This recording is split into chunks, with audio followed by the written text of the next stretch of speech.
gagawin natin ngayon ay lalagyan natin to ng double sided tape. Ayan.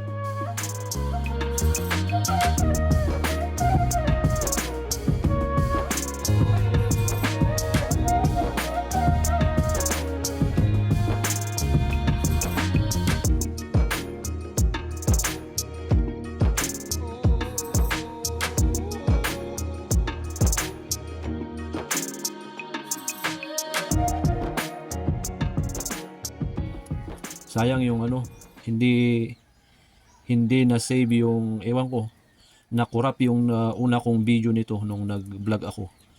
Nung inumpisahan ko to, ayan, na-corrupt yung kanyang yung nakuhang video nung una. Hindi siya na-save sa SD card. So ito, uulitin ulit natin.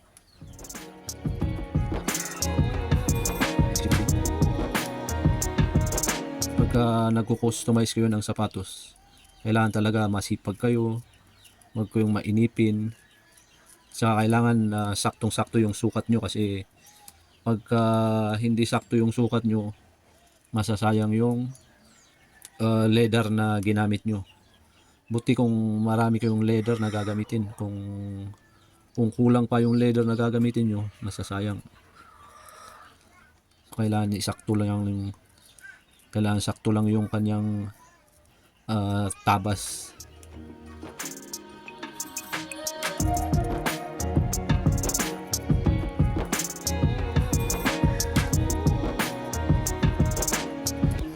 Yun. Tanggal na. Ay, nakalagyan na. Tanggalin natin yung para maidikit natin.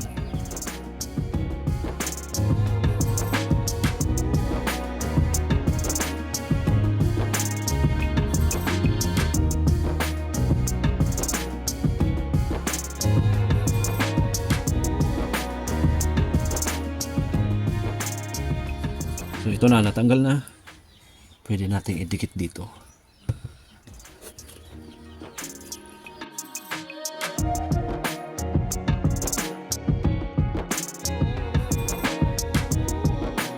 Actually, pwede naman yung ganito, kahit idikit mo na lang, gumamit ka ng yung madikit talaga na na glue, shoes glue yung gagamitin mo, yung madikit siya.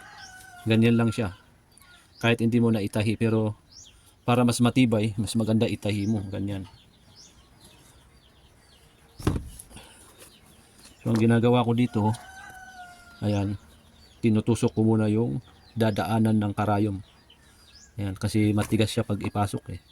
Ayan, dito ko nag-uumpisa hanggang doon. Ayan.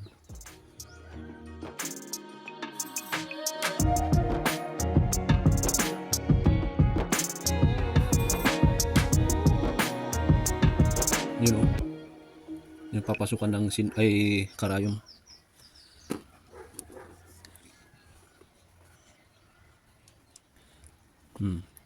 This madali na siya tahiin. Yan, so babalik ako mamaya. Yan, tahiin ko lang to kasi pag pinakita pa natin sa video, hahaba lang yung aking video. Ayan, so tahiin ko lang to. Ang ipapakita ko na lang mamaya ay yung ito. Pahiran natin to ng sole whitening. Okay. Yun no. Tapos na tayo dito sa inner. Ayan, dito sa inner, dito naman sa outer tayo itutuloy. Ayan, dito pala sa pagtahi ko dito sa inner, inabot ako ng 30 minutes mahigit. So dito mas matagal. Ayan, mas matagal dito sa labas. Kasi mas mahaba eh. Ayan.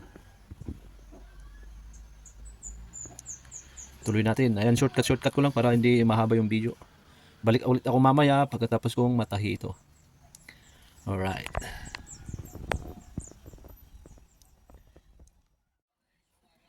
After 1 hour, ayan, natapos din yung pagtatahi natin. Ayan, so malinis yung pagtatahi. Ayan, saktong-sakto. Ngayon, ang gagawin natin para mapaputi natin to, papahiran naman natin itong sole restoration para maging ganito siya kaputi. Yun. Punasan lang muna natin pahiran natin ng acetone para matanggal yung excess na dumi sa sole natin. Ayan. Bago natin pahiran dun sa chemical na pampaputi. Ayan, may mga dumi pa siya, oh.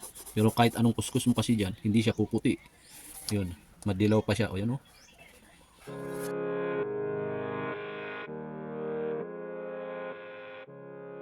Okay, pwede na yan at pwede na natin ipahiran itong. Ayan, so kung susubok ko yung gagamit nito, iwasan yung madampi sa yung balat kasi makati sa balat. Makati pala sa balat ito. Kaya kung gagamitin nyo to, iwasan yung dumampi sa inyong mga balat.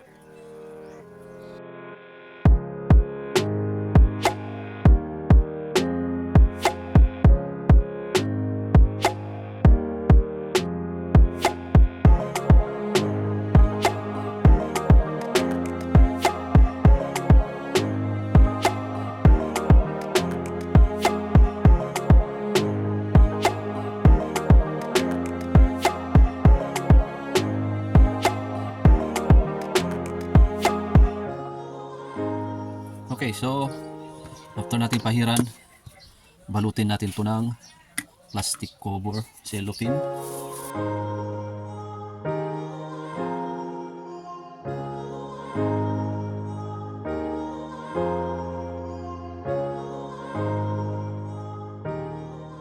Saka natin ibilad sa araw.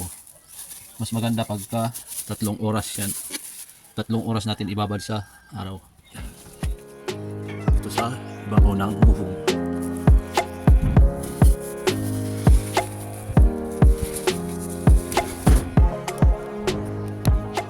Yan.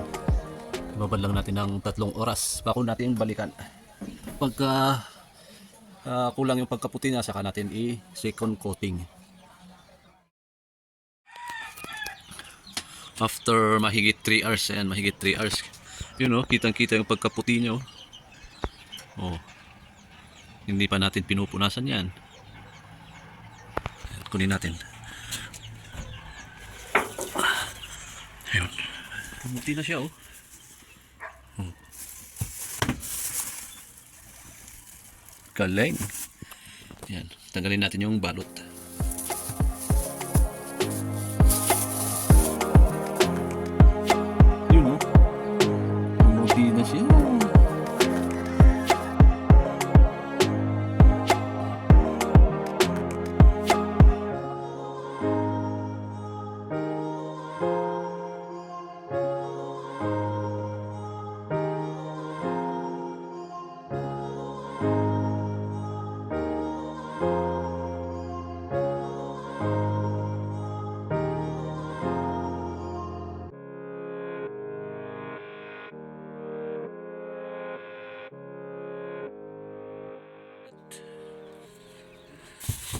Yan, gumuwapo na.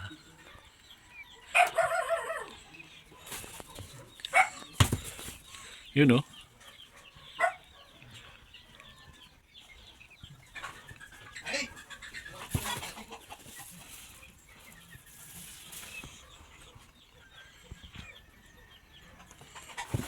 Yun na.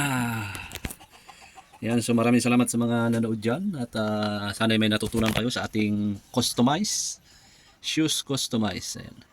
Kinustomize lang natin yung ating lumang sapatos. Ayan. So gumanda ulit. Kinulang kasi tayo nito eh. Ayan. Kinulang tayo nitong ganitong leather. Maganda sana kung meron pang ganito. Itapal natin dito sa kabila. Ayan. Lagyan sana ulit natin dito at saka dito. Kaya lang kinulang. Yan, galing lang kasi sa lumang wallet yun. Pero okay na siya. Yan, maganda naman na. Yan. Yan, so dito ko na tatapusin itong video ko. Maraming salamat sa mga nanood dyan. At pa-subscribe na lang po para, at kung gusto nyo itong mga ganitong video, ayan, at mag-comment lang kayo dyan at gagawa ulit tayo ng tutorial paano mag-restore o kaya mag-customize ng sapatos. Yan, maraming salamat.